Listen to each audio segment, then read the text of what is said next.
이번 2주가 너무 중요해요. 이번 2주 동안 계속 협상을 하고 정전으로 넘어가야 돼요. 정전을 안 넘어가면 다시 전쟁이 시작이에요. 방심하면 안 돼요. 핵심적인 문제는 탄도미사일이에요. 탄도미사일의 거리, 그리고 숫자. 미국이 얘기하는 거 뭐냐면 이걸 다 너네 공개해야 되고, 거리를 다 줄여야 되고, 그리고 탄도미사일 숫자 줄여야 돼요.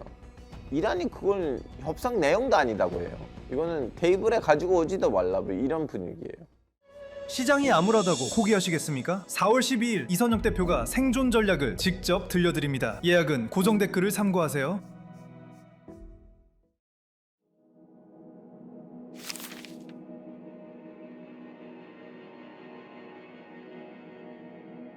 오늘 아침에 갑자기 있었던 거는 사실은 그동안 파키스탄이 물밑에서 해왔던 그 중재 역할의 결과이고요. 이 전쟁으로부터 피해를 본 나라들 중에 하나는 파키스탄이었어요. 저는 이 전쟁이 맨 처음에 시작을 했을 때 항상 했던 얘기가 그거였어요. 이 전쟁에다가 사우디가 얼마나 휘말리냐에 따라 전쟁의 결과가 나올 것 같은데, 이제 사우디의 연장성에 있는 나라는 파키스탄이에요. 왜냐하면 파키스탄하고 사우디 사이에는 군사 협정들도 있고, 그러다 보니까 파키스탄하고 사우디는 이 과정에서 좀 같이 움직였다고 보셔야 되고, 그리고 이 전쟁이 거지면 거질수록 중한 정권이 흔들리면, 그러면 지방에 있는 소수민족들의 이제 활동할 수 있는 여지가 생기는데, 그 중에 하나는 말루주족이고, 근데 말루주족인 오직 이란에 있는 거 아니고 동시에 다 파키스탄에도 있어요. 그러다 보니까 이란의 중한 정부가 무너지고 지방에 있는 소수민족들 들고 일어났을 때, 말루주족들도 일어나면 파키스탄 안에 있는 말루주족들한테도 영향을 미치니까 나름 좀 약간 영향을 받은 나라는 당연히 파키스탄이니까, 파키스탄이 이번 과정에서 진짜 진심으로 존재 역할을 하려고 했었는데, 이제 파키스탄은 그 외교 전제적인 단어 덕분에 지금 현재로서의 임시적인 휴전에 들어갔어요. 그것이 뭐냐면, 이란이 원했던 거는 정전, 미국이 원했던 건 휴전인데, 파키스탄이 얘기했던 거 뭐냐면, 아니 정전을 하려고 하더라도 중간중간 좀 어느 정도 휴전이 있어야지 중전에 대한 얘기를 하는 거 아니냐. 그래서 정전을 위한 휴전을 하자. 자, 이제 여기서 처음에 언급했던 기간이 45일이었습니다. 45일이었지만 이란 폭격이 45일을 너무 미국한테 신뢰하기에는 너무 긴 기간이다. 그리고 이 사이에는 이미 트럼프 대통령도 좀 욕설들 하셨고, 하여튼 그 45일은 왜 위험하냐면, 지금 이란 보기에는 미국이 이 전쟁에 제대로 된 사전 준비 없이 시작이 했는데, 45일 안에는 충분히 준비를 할 수가 있고, 이제 중전을 할 수가 있고, 여러 가지로 할 수가 있는데, 지금 이란이 하는 이 행동을 미국이 다 사전 준비를 하고 전쟁이 시작하고 난 다음에 하면 국제사회로부터 욕을 먹을 수가 있어요. 예를 들면 지금 호르무즈 해협을 봉쇄한다고 해서 이란이 국제적으로는 크게 비난을 받진 않잖아요. 그리고 또 중동 아랍에 있는 국가들한테 내가 미사일을 보내는데, 그것 때문에 중동 아랍 국가들 말고는 다른 나라들이 너무 세게 이란한테 몰아가진 않아요. 다들 이란이 지금 생존에 빠졌기 때문에 뭐 그럴 수도 있다고 하는데, 근데 만약에 휴전하고 미국이 또 군인을 다 중동으로 몰아내, 그때 이란이 다시 한번 호르무즈 해협을 봉쇄하고 이제 미사일들을 중동으로 보내면, 그때 사람들이 왜 보내냐? 이란이, 미군이 지금 움직이고 있잖아요. 다시 전쟁이 시작하는 거 아니냐? 아니, 미국이 움직인다고 해서 전쟁이라는 거 어디 있어라고 하면서 이란의 그 위치가 상실할 수가 있었는데, 그것 때문에 사실은 정전을 위한 휴전 제한이 딜레이 되고 있었는데, 그것 때 이제 45일 안에서 15일로 줄인 거예요. 왜냐면 15일 안에는 사전 준비하기에는 그렇게 충분한 시간 아니거든요. 중간에 이제 이 파키스탄의 역할이 엄청 좀 약간 큰 공을 세웠다고 볼 수가 있고, 이제부터 우리가 봐야 될 거 뭐냐면 2주 이후에 무슨 일들이 벌어질 것인가, 이 2주 동안 무슨 일들이 벌어질 것인가가 핵심적이고, 그리고 딱 봐도 전쟁하기 전에는 우리는 신정 제재가 무너질 거나 안 무너질 거 이 얘기를 하고 있었는데, 신정 제재가 안 무너졌고요. 전쟁 이전에는 호르무즈 해협에서 누구도 누구한테 안 물어보고 막 그렇게 프리패스로 지나가고 있었는데, 지금 이 2주 동안 배들이 지나가도 돼요. 봉쇄된 거 아니지만 열려 있어요. 근데 지나갈 때는 이란군한테 얘기하고 지나가야 돼요. 좀 약간 나 지나간다 정도라도 좀 얘기를 해야 돼요. 이것이 아무리 봐도 미국이 어느 정도 호르무즈 해협에 있어서 이란의 입김에 동제권을 어느 정도 인정한 것 같고, 이대로 정전을 어떻게 할 것인지가 물음표예요. 두고 봅시다. 저도 궁금해요. 왜냐면 풀어야 되는 과제물들이 좀 있죠. 우리는 요즘은 파키스탄을 보면 파키스탄하고 중국 사이에 있었던 그 경제 해랑 때문에 너무나 파키스탄이 좀 약간 진중 국가로 보이긴 한데요. 사실은 파키스탄하고 인도가 이제 서로 분단을 하면서 탄생한 나라고, 그 과정에서 봤을 때는 사실은 그때 영국 중심으로 서방 세계는 파키스탄 편이었고, 오히려 인도가 그 당시에 살짝 좀 약간 사회주의 진영이 있었던 네헤루 라인으로 갔기 때문에 서양에서는 그렇게 웰컴 환영한 나라는 아니었어요. 뭐 이제 비동맹의 중심이 되기도 하고, 이제 그 이후에 이제 중국을 경제하는 차원에서 서양 세계가 인도에다가 가까워졌지, 애초부터는 인도, 파키스탄 중에서 파키스탄이 친서방 국가였고, 그러다 보니까 그런 좀 약간 군사 재결도 있었어요. 센터라는, 다음에 이름이 뭐 마그다 트리티라고 바꾸기도 했는데, 뭐냐면 영국, 튀르키예, 이라크, 이란, 파키스탄, 이 나라들이 하나의 좀 약간 나토 같은 거였고, 서로 군사적인 협력을 하고 있고 서로 지켜줘야 되는 그런 나라였어요. 그래서 그 시기 때 이미 파키스탄하고 이란이, 물론 그때 이란이 왕정 시절이었긴 했지만 하나의 군사 기구 안에 있었어요. 다음에 이제 이 군사 기구는 좀 흔들렸죠. 왜 흔들냐면 일단 이라크에서 쿠데타가 터졌고 이라크가 빠지고, 다음에 시간 흘러가다 보니까 서양 세계가 인도, 파키스탄 중도에서 인도의 편을 들기가 시작하다 보니까 파키스탄 포기도 이제 이거 의미 없어지다고 생각하고, 물론 그 이후엔 이제 이란 혁명이 터지다 보니까 센터가 사라졌어요. 근데 그때부터는 이란이란 아무리 정권이 그때 다른 정권이어도 하나의 좀 약간 군사적인 라인들이 열려 있었고, 그 군사적인 라인들은 이란 혁명 이후에도 계속됐어요. 왜냐하면 이란에서 이슬람 혁명이 터지고 난 다음에 서양 세계에서는 이 이슬람 혁명을 받아들일 수가 없으니까 무너뜨려야 된다. 처음에는 이제 이라크 전쟁 사담 후세인을 통해서 하려고 했는데 안 된 거예요. 그럼 그 이후로부터는 90년대 이후로부터 90년대 말 소수민족들을 건드리기가 시작했어요. 거기서 제일 많이 언급됐던 소수민족이 이제 쿠르드족뿐만 아니고 동시에도 이제 발르주족들이에요. 근데 이 발르주족이 인구가 합치면 몇 천만 명 돼요. 그렇게 작은 민족이 아니에요. 비율로 봤을 때는 이란의 뭐 2, 3%이긴 한데, 근데 이란 인구가 아시다시피 거의 1억인데 2, 3%라고 하면 몇 백만 명이에요. 그리고 그만큼도 파키스탄 안에 있어요. 그래서 이란에 있는 과반수 미만이 된 발루지족이 들고 일어났다면 과반수를 넘긴 나머지 발루지족 파키스탄 안에서도 뭔가 할 수가 있으니, 이란하고 파키스탄이 사실은 아프가니스탄에서 시아파 수니파 교류 때문에 중도를 했지만 결국 이 발루지 민족 문제 때문에 협력하는 관계가 돼버렸어요. 그래서 이란하고 파키스탄의 관계는 사랑과 증오의 관계예요. 둘이 사랑해야 돼요. 왜냐하면 발루지족 문제 때문에. 근데 둘이 시아파 수니파 문제 때문에도 아프가니스탄 안에서 중도를 하고 있어요. 근데 이제 결론적으로는 이란이 일부 문제에 있어서는 순니 국가들 중에서 그나마 신뢰할 수 있는 나라는 파키스탄이 돼버렸어요. 그러다 보니까 이번 이제 전쟁 계기로 다시 한번 파키스탄이 이렇게 수면 위에 떠오르게 됐죠. 근데 이미 그 문제는 디폴트예요. 예전에 아프가니스탄 문제가 터질 때도 이미 많은 난민이 왔고, 이 난민 문제는 이미 디폴트로 있고, 그것보다 더 바로 느껴지는 거는 파키스탄하고 사우디의 군사협정, 그러다 보니까 사우디로부터 나온 요청들, 부탁들, 그리고 이 발루지 문제예요. 왜냐면 진짜 전쟁이 아주 흔들리면 국경이 흔들릴 거 아니에요. 물자 지원도 많이 들어갈 거고, 이미 지금 파키스탄이 탈레반이랑 싸우고 있는데 파키스탄에서 결코 좋은 건 아니죠, 이 전쟁이.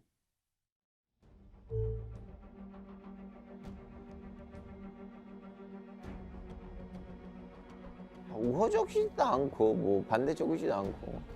아니 그리고 그동안 파키스탄이 이미 이란하고 미국 사이에 중재자를 했어요. 예를 들면 미국이 이란이랑 무슨 일이 생기면 워싱턴에 있는 파키스탄 대사관에다가 얘기하고, 이란도 미국이랑 무슨 일이 있으면 테헤란에 있는 파키스탄 대사관에다가 얘기하고. 이미 파키스탄 그 자리였어요. 그건 우호적인 것보다 그냥 기능적으로 그런 기능을 해왔다는 거예요. 근데 트럼프 대통령이 그 얘기했어요. 제가 제일 좋아하는 장군이 우리 파키스탄의 아시프 미늘이다. 아시프 미늘이라는 분이 파키스탄 실세예요. 지금 파키스탄을 결정적으로는 대통령도 국무총리도 아니고 아시프 미늘 장군이 끌고 가요.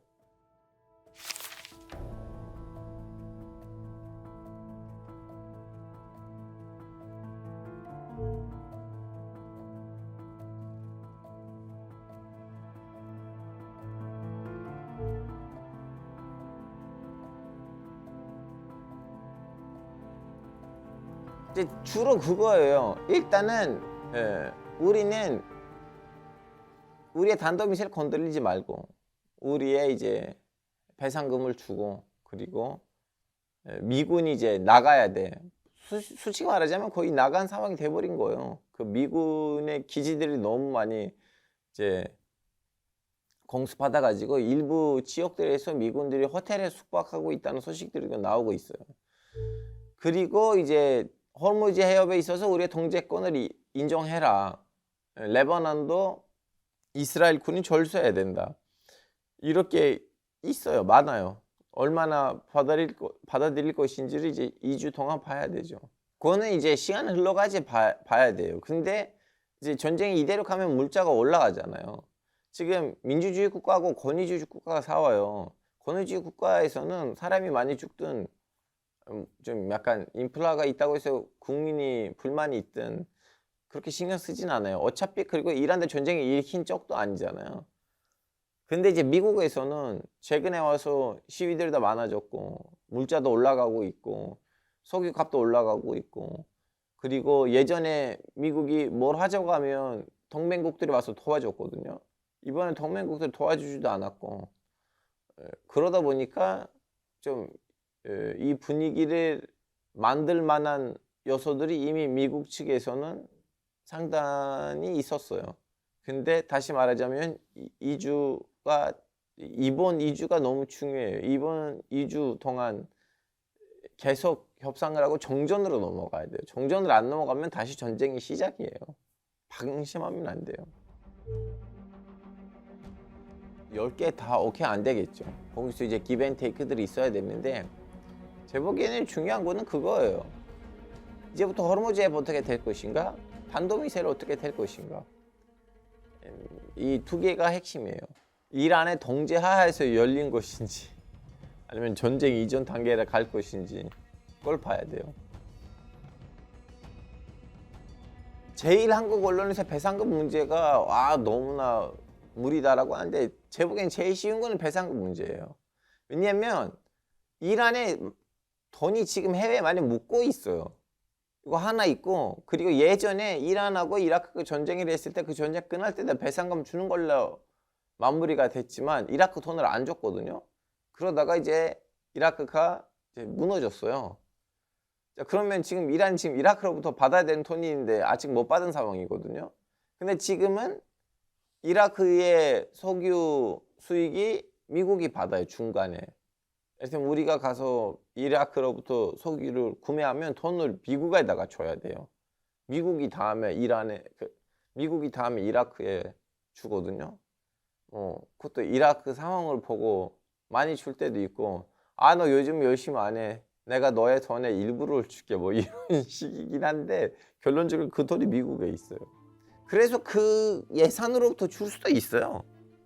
제 보기에는 그 돈 문제가 그렇게 큰 문제가 아닐 것 같아요. 핵심적인 문제는 단도미사일이에요. 단도미사일의 거리, 그리고 숫자. 미국이 얘기하는 거 뭐냐면 이걸 다 너네 공개해야 되고, 거리를 다 줄여야 되고, 그리고 단도미사일 숫자 줄여야 돼요. 이란이 그걸 협상 내용도 아니다고 해요. 이거는 테이블에 가지고 오지도 말라, 뭐 이런 분위기예요. 지금은 이란이 2,000을 잘하는 것 같고 전문가들 보기에는 3,000 정도 되는 것 같아요. 근데 이스라엘 말로는 4,000 정도 돼요. 그럼 몰라요. 정확히 몇 천 킬로미터인지.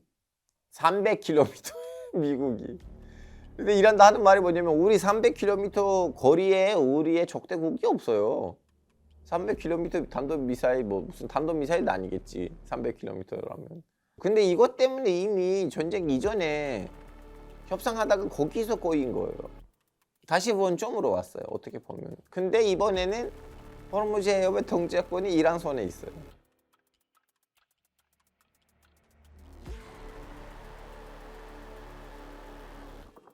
제 보기에는 핵이랑 관련된 거는 단장 그렇게 이란이 얘기했던 거 뭐냐면 오케이 우리는 핵 양을 줄일게요. 그리고 핵의 이제 건농축 비율도 줄일게요. 지금 60%인데 3% 더 줄일게요. 그리고 지금 몇백 킬로 있거든요. 그것도 뭐 1킬로 완전 줄일게요. 제3 국가에다가 팔자.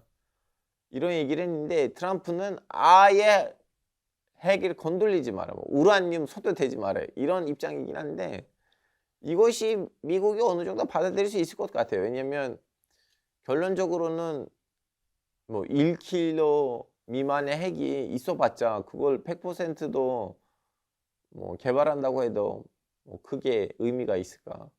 물론 장기적으로 봤을 때 이란이 내일 모레 핵 개발하려고 하면 그 기술을 공부하는 데 있어서 의미가 있지만 근데 핵이라는 거 가지고 와야 되는 것도 있고 여러 가지가 있으니까 그 부분에서 좀 어느 정도 합의가 되지 않을까 싶어요.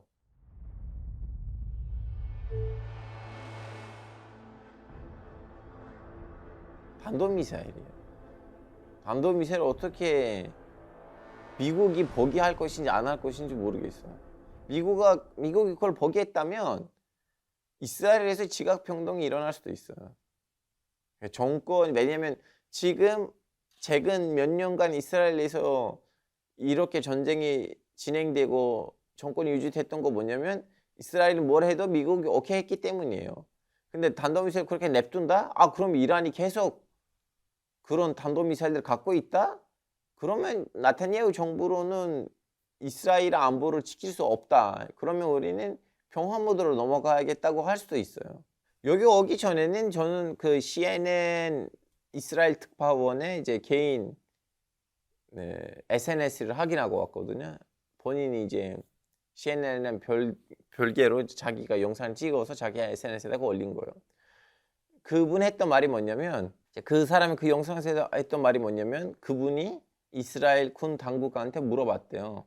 어떻게 될 거냐. 근데 이스라엘 군 당국이 했던 말이 너무 걱정이 많다. 이 휴전 안에다가 레바논도 포함되어 있는데 이미 이스라엘 군 레바논에 들어간 상황이고 그러면 멈출 때 어떻게 멈출 것인지 이거는 너무나 많은 물음표들을 포함되어 있는 하나의 휴전이에요. 2주 안에는 진짜로 대화가 잘 돼야 되고 레바논까지도 해결돼야지 이 휴전이 정전으로 넘어갈 수가 있어요. 아니면 2주 이후 다시 시작이에요. 제가 그 얘기를 했어서 이스라엘도 최근에 와서 좀 뭐라 해야 되나 말투가 변하기 시작했었어요. 왜냐면 동시에 전쟁을 여러 데서 하다 보니까 그리고 전쟁이 거의 3년째 하고 있어요 이스라엘이. 그래서 거기서도 불만들이 있었어요. 근데 이제 아직도 시작했으면 마무리하자는 입장이었는데 미국 측에서 너무나 강력한 이걸 하지 말아야겠다고 하면 이스라엘 거기에 버틸 수가 없어요. 왜냐면 무기 지원, 경제 지원 다 미국으로부터 오고 있는데 봐야 돼요. 이 이주가 어떻게 될 건지를 봐야 돼요. 그동안 이제 제후 통첩했는데 만약에 제후 통첩 이제 안 되고 이제 끝났어요. 지금 그 지역에다가 몰려 있는 그 무기로 이란을 사라지게 할 수가 없어요. 미국이 이란을 사라지게 할 수가 있는데 그 지역에 몰려 있는 그 무기로는 안 돼요. 제후 통첩이 안 되면 뭘 할 건지 나 항상 궁금했어요. 뭐 그래 안 됐다. 그럼 어떻게 할 거냐? 그 무기를 다 한꺼번에 다 갖다 부어도 그 땅이 너무 크니까 이란도 분산을 많이 했거든요. 2주 안에 뭔지를 봐야 돼요. 미군의 움직임 핵심이에요. 어떻게 움직이고 있는지를 알아야 돼요, 우리가. 아직도 중동 쪽으로 가고 있는지 아니면 멈추고 있는지. 단정 오늘도 미군이 지금 중동에서 뭐 하고 있는지를 알아야 돼요. 후티 방법뿐만 아니고 이라크에 있는 민병대도 지금 어제 그 쿠베이트란 무슨 일들이 있었거든요.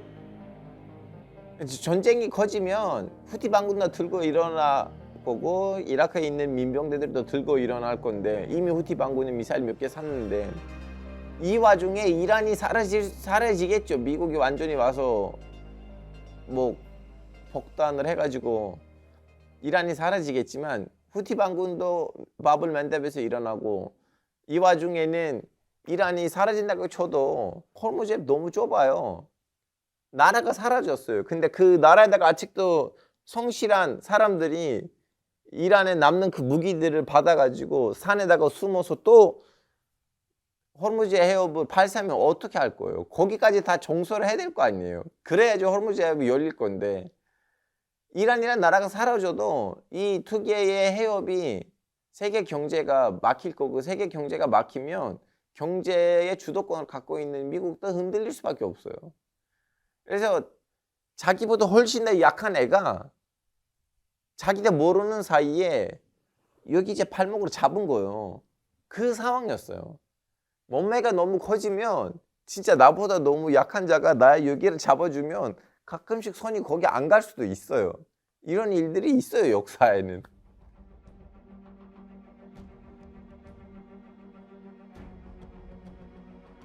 저는 그 시민들의 시위는 이번에 큰 영향을 안 미쳤다고 생각해요. 왜냐면 그 사람들 어차피 몇 %가 트럼프의 지지자일까. 이미 지난 대선 때 카말라 하리스한테 투표했던 사람들 아니에요, 대다수가. 뭐 극소수이겠죠, 트럼프 지지자가. 제 보기엔 트럼프는 그 시위를 보고 뭐란 거보다는 물가를 보고 좀 약간 걱정을 하신 것 같아요.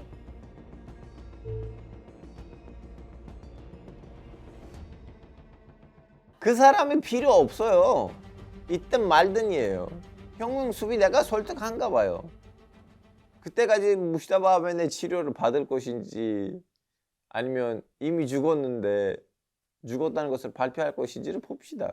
앞으로 골프 국가들을 어떻게 할 건지 봅시다. 그렇게 돈을 투자하고 미군이 있었는데 결론적으로 이 정도로 미사일을 쳐들어왔어요. 그리고 이 중동 아랍 국가들은 이제 더 이상 석유에다가 우리는 의존하지 말자. 관광, 금융, 부동산에다가 투자하자고 했었는데 이렇게 미사일 날아오면 그거 안 되잖아요. 그럼 앞으로 이 나라들 어떻게 할 건지를 봅시다. 이렇게 가고 있었던 방향이 있었는데 지금 이분들은 휴게소에서 다시 한번 이 방향에 있어서는 논의를 할 것 같아요. 이스라엘이 이란이랑 합의할 수 없어요. 그 연락이 안 돼요, 둘이. 그런 연락 채널이 없어요, 둘이. 이란에 있는 어떤 고위급 간부가 이란한테 얘기하지 않고서 이스라엘 사람들 만났다? 그 사람 바로 사라져요. 그럼 재미있는 설들도 일화들도 있었어요. 교육부 장관인가 문화부 장관인가 지금 까먹었는데 이제 아제르바이잔에 어떤 일 때문에 가신 거예요. 장관으로서. 차관인가 하여튼 갔는데 이제 회의를 하고 이제 맛있는 거 먹어야지 해가지고 아제르바이잔에 있는 맛집 레스토랑 들어가려고 했는데 들어가려고 하다가 갑자기 뭐야 분위기가 안 좋고 직원들이 와서 그리고 직원들이 옆에 또 이렇게 양복 입는 사람으로서 장관님 여기서 안 드시면 좋을 것 같아 해가지고 거의 좀 약간 예의 있게 쫓아낸 거예요. 알고 보니까 거기서 튀르키, 아제르바이잔, 이스라엘 장관들이 또 다른 이제 뭐 국방부인지는 모르겠지만 또 다른 부서에 있는 다른 장관들이 그분들도 거기 와서 밥을 먹고 있었다는 거예요. 그 정도로 같은 데에서도 있지는 않아요. 그래서 이스라엘하고 이란이 무슨 협상을 할 수 있는지 모르겠어요. 물론 하면 좋아요. 이 둘 나라가 다시 한번 협상을 하기가 시작되면 중동이 조금 더 평화스러워질 것 같은데 둘이 말이 안 통해요. 그 정도예요. 제가 그동안 지켜봤던 거는 말이 통하진 않아요. 몰라요. 그건 파키스탄이 이 정도로 나와서 진짜 어린이를 해서 휴전 같은 뭔가를 할 것인지도 누구 예상 안 했잖아요. 모르죠. 이거 사회과학이잖아요. 일반 과학 아니에요. 그러다 보니까 변수가 너무 많아요. 네, 섣불리 뭘 말할 수가 없어요. 그래서 이번 2주가 너무 중요하고 이번 2주 동안 무슨 일들이 벌어지는지를 우리는 지켜봐야 돼요.